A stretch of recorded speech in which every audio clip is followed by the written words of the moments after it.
Yo guys, good afternoon. Update lang tayo dito sa EMG 2011 series na Higapa. So ito yung tinatawag nilang John Wick 3. So ano nga bang problema nito?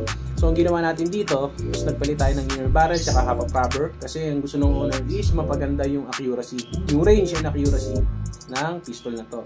At yun, nagpalit naman tayo ng mas magandang klaseng half of rubber. Nagpalit na rin tayo ng inner barrel.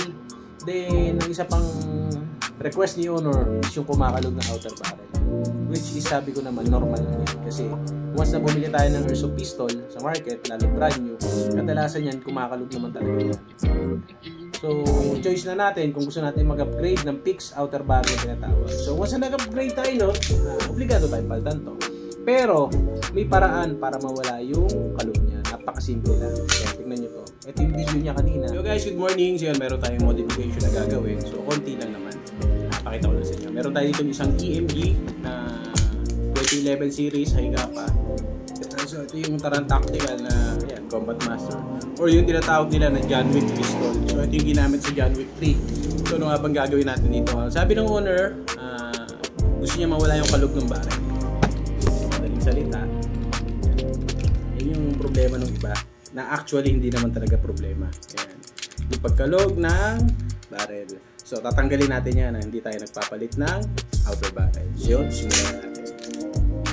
Kumakalog, diba? So yun, nakita nyo kung gano'ng kalakas yung kalog yan, diba? Pero ngayon, i-check. Patao sa ito. Halos wala na talaga siya.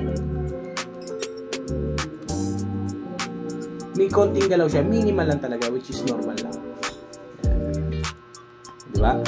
Napakasimple lang. Hindi na natin kailangan magpalit ng fixed outer barrel para mawala yung kalog na sinasabi ng iba is problem, pero hindi naman talaga problema sa airsoft. So yun lang, sir, sa owner nito, antayin na lang natin yung ambidextrous na thumb safety. So ito, isa pa palang problema niya is ito, hindi na sumasabay yung kaliwa. So pag inangat natin, isa na siya umangat.